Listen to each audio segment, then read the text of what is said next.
As a student in IAH241D Ibsen and Society, you need to know not just what to learn, but how to learn. In our fast-paced world of 2025, being able to critically assess your own performance, whether for a class, a job, or even a hobby, is a cornerstone of personal growth. It's not just a soft skill, it's a powerful tool for critical thinking and problem solving. Two critical skills that will serve you throughout your academic journey and later career. But how do simple reflection assignments help you do all that? Hi everyone, and welcome back to the Collaborative Café. I'm Professor Schwartz, and by the end of today's program, you'll learn the 6 steps you can follow to create the 10 independent self-assessments that are part of your work for this course. Mastering the process isn't just about earning points, though. It's about cultivating habits that will help you understand your learning process better and at the same time practice key 21st century skills. Sit tight to learn more.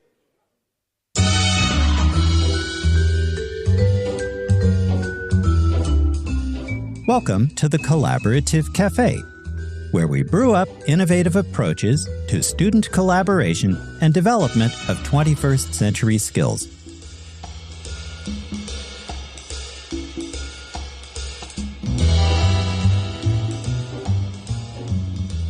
Thanks for joining me. Okay, here are the 6 steps you can follow to craft strong self-assessments. Step 1. Clarify your task. You'll write 10 detailed reflections between week 2 and week 13, focusing on both your collaborative and independent learning. In each case, you'll describe your learning process, the skills used to examine course materials, 3 enjoyable activities, and 3 challenges you faced.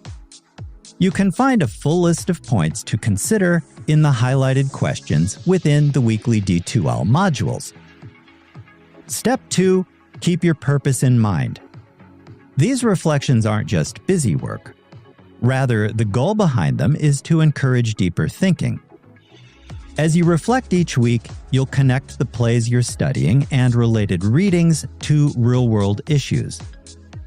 Routine self-reflection also helps you spot and correct work habits that might be holding you back, allowing you to take better charge of your learning and improve your outcomes.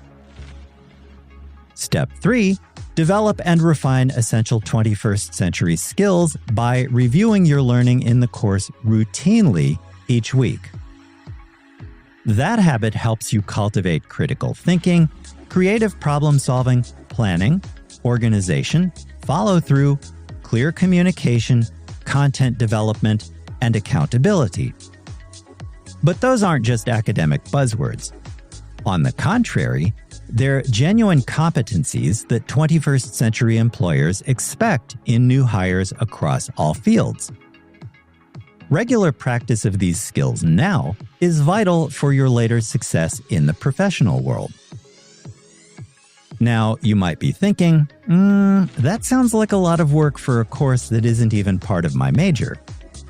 Fair enough.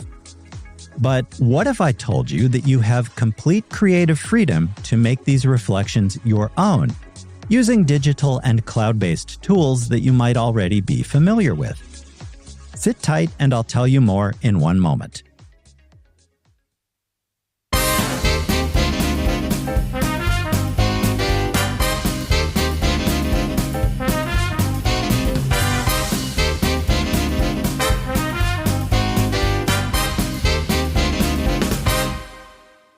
Welcome back. Step 4 in the creation of your 10 independent reflections each week is to exercise your voice and choice. Unlike more traditional college courses, that means that you can show your learning in ways that truly align with your strengths and interests within IAH241D. For example, you could write a traditional essay, create a blog post, develop an ongoing podcast, or even produce a series of unboxing videos with your iPhone.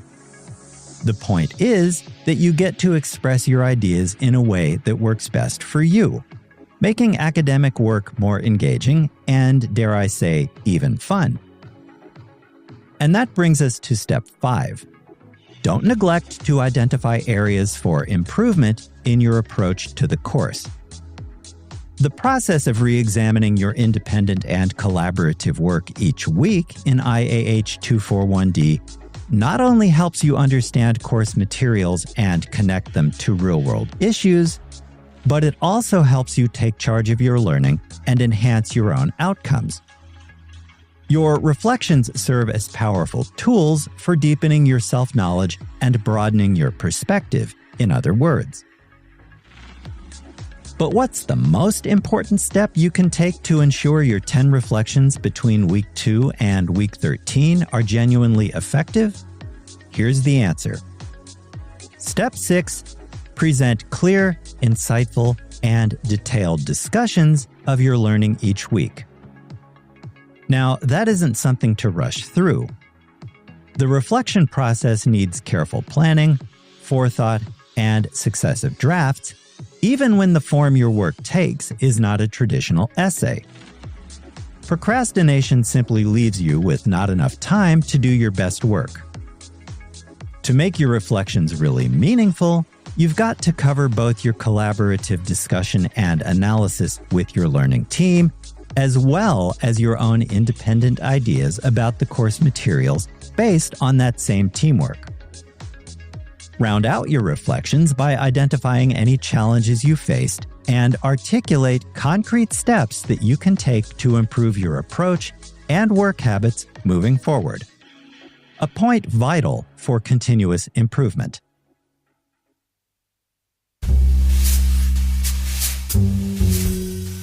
You're listening to the Collaborative Café, where we brew up innovative approaches to student collaboration and development of 21st century skills. If you find this episode helpful, hit like, share, and subscribe.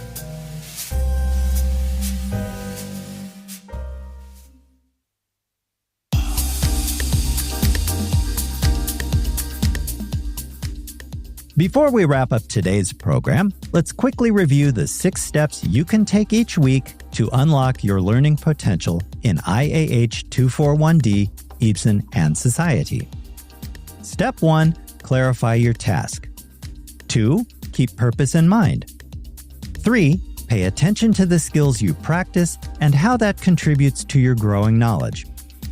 Remember, too, that you have options for the form your independent reflections take. 5. Identify areas for improvement in your approach to the course. And step 6. Craft detailed, insightful discussions of your learning each week. Use these methods to critically assess your own performance, understand your learning process better, and at the same time, cultivate key 21st century skills. Click the Project Packet tab on the left-hand side of your D2L course content page and consult the related project packet for complete details on how to craft your self-assessments. The first one is due by 11:59 p.m. on Friday, September 5th, 2025. And with that, we come to the end of today's program. Join me next week in the Collaborative Café when we'll look at how you can cultivate effective team building with the members of your new learning team. Until then, thanks for joining me today. I'll see you in class, online, or during Zoom office hours if you drop by with a question. Stay healthy, have a safe and a productive week in the meantime.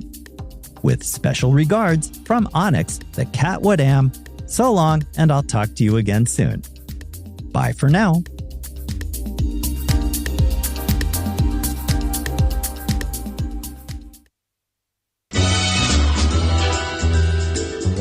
Thanks for dropping by the Collaborative Café. See you again soon.